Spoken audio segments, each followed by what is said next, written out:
One Punch Man chapter 121, one coming through with another lit chapter this week. So picking up where the previous chapter left off, we see the clown monster, which we now know is the Pesky Clown, attacking the people of the amusement park. And conveniently, Amai Mask was there because he was previously talking to Saitama on the Ferris wheel.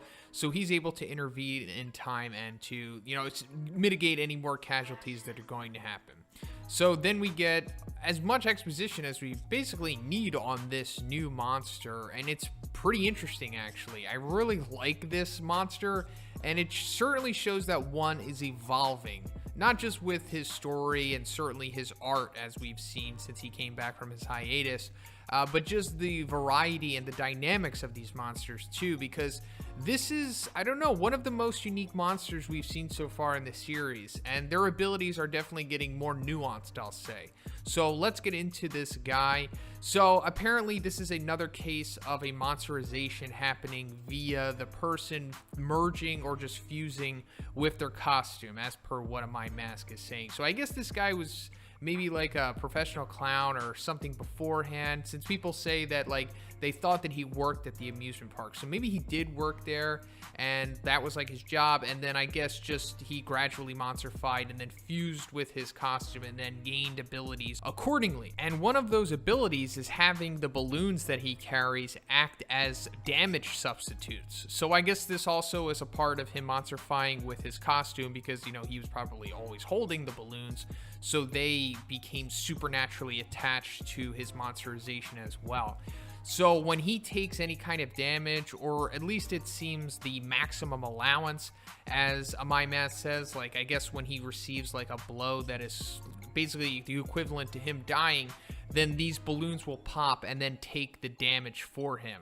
Because like at first we see like Amai Mask just straight up pops his head with his own hammer, and then the balloon popped, taking damage instead, so he survived that. And at this point, he has like up to 3 damage substitutes, as using 3 balloons. And this is very, very similar to Basil Hawking's Devil Fruit ability from One Piece. Those of you who are familiar with him, he has the Straw Fruit, and that allows him to do many things. It's one of the more nuanced fruits in that series, but one of his main abilities is that when he takes like damage, specifically like fatal damage, he has like these straw men that can act as damage substitutes that will actually kill like his underlings that he invented them in, which is very similar to this whole balloon dynamic that the Pesky Clown has. So I really wouldn't be surprised if one was probably influenced by Oda here, because they are very similar abilities, and I'm not saying he's copying or anything. I just think it's really cool, and I like that he's going down this route, like what I was saying, like more variety, more nuanced abilities. This is something different. And that brings us to this other guy's ability, which is definitely one of the more broken we've seen so far in the series, and that is the ability to become stronger by the more attention that he receives. And this goes into the inherent cause for his monsterization, because he desired attention. That's all he really wanted. And I guess his desire for such extreme attention caused his monsterization in the first place. That caused the explosion of negative emotions that caused the cellular reaction, and that fused him with his suit. But also it added in this internal growth mechanism as to where it just didn't make him a monster because he wanted the attention, but when he does receive attention, he gains a boost in power from it. And it just seems like a standard boost, like he gets stronger, faster, more durable.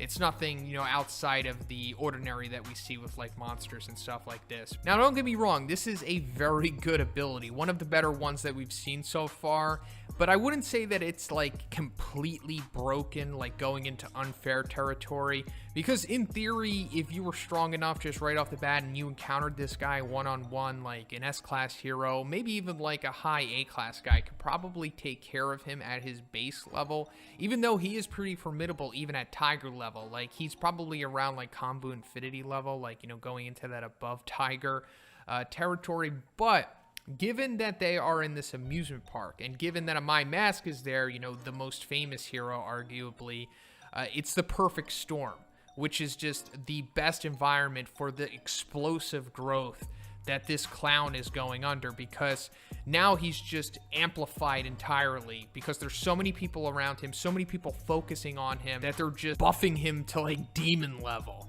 And this goes into like the stressfulness and just the good writing of this chapter, because you really feel for Amai Mask in this moment, because he wants everybody to get out of there, but they're just not listening because they're just too infatuated with Amai Mask and just the attention that he causes, because like I said, he's probably the most popular hero in the world, and he's also like an idol and everything like that. So these people just don't care.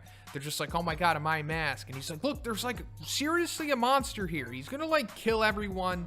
And even if he doesn't, like, I need to fight this dude, and don't need to worry about you guys. But they're just not even listening. They're just totally focused on him and trying to get attention from him, and trying to get like social media clout from just recording this stuff. And it's also at the same time like fueling this guy's power, which we'll go into further now, because it looks like when his 3 balloons pop, his damage substitute balloons, when they're all gone, I guess he doesn't die. I suppose this is like removes the initial power cap on him, it appears. And then once they're all gone, then he's able to go to the next level, and he just transforms and becomes like a big hulking monster Broly-esque clown thing. And now he's just straight up dragon at this point.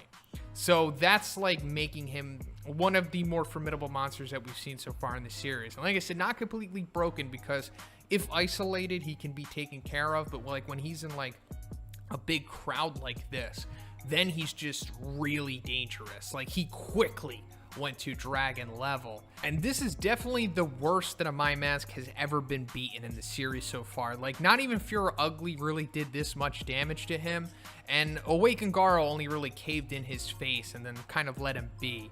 But like not even Black S and Evil Natural Water had this much success against Amai Mask. And let me also, remind you guys that Atomic Samurai himself said that Amai Mask at that time, which wasn't even his full power, which I'll get into, was about even with Black S. So that's why we always assumed that maybe he was like mid-dragon in strength. Now I'm going to reserve my complete judgment on this clown monster's power until we see the conclusion of this fight, which will probably happen in the next chapter. But I mean, obviously Amai Mask himself says that he is dragon, so that for sure is confirmed.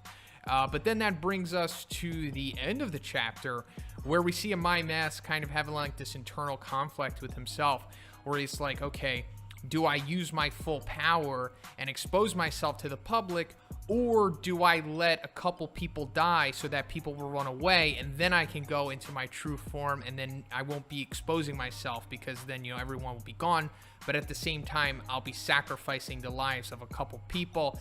And he's like, okay, what's for the greater good? Is it for my own personal image, or do I just man up and just expose myself for the greater good and save everyone? So we might be seeing like a serious character arc from Amai Mask here, because it seems like instead of going with his initial plan of having casualties, he's just like, screw it. Compared to that, like, how do you see yourself? Isn't how you view yourself more important? After all, we're human. And then he just, gives up on that, and he starts walking back to the monster while everyone is still there. They're all still looking at Amai Mask, just like, hey, look over there, it's Amai Mask. And then he reveals that he has a transformation, and then he releases it, and then we see what he truly looks like. I mean, we were always looking at Amai Mask's monster form, which was revealed in chapter 120 to be like his handsome form. That's like him as a monster, but just like the clown monster and other monsters that we've seen throughout the series, he has another transformation to where he can go into like his full power. And it's pretty much what we expected him to kind of look like the way that his neck gets super vascular, it kind of just travels up to his face. Now, all we see right here is like half of his face transformed, and he loses like the sclera in his eyes, and then his hair changes colors as well. So maybe, and his teeth get sharp. So maybe it'll transfer to his full face in the next chapter. Maybe this is just the beginning of his transformation, or that's kind of just what happens to him. It's kind of like Two-Face from Batman. But this is also a really interesting and surprising development, because this means that we've always seen Amai Mask kind of holding back throughout the series. Even when he was going against Awakened Garo, he was holding back and still refused to use his full form because he didn't want to expose himself in front of the heroes. So we're finally going to see Amai Mask at full power, and I'm just taking a guess right now. I'm assuming that he's probably going to be like a high dragon because if he was already strong enough in just his base form, you know, holding back, just tapping into like, I don't know, some of his power, not all of it, I wouldn't be surprised if he goes into High Dragon territory and just totally tears up the Pesky Clown. Now, maybe it won't be a complete wash, maybe it'll be high diff, but regardless, if he can take down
Pesky Clown solely, which he says that he's never been able to take down a dragon before. This will be super impressive, and it might indicate that he's a lot stronger than we initially thought. But that's pretty much it for the video today, guys. So let me know what you think about this one. How strong do you think the Pesky Clown is? How strong do you think Amai Mask in his full power transformation is?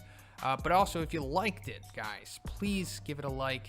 I also have a Patreon. It gives you access to a weekly Q&A. And if you haven't already, please subscribe as well. Have a great day, and I'll see you.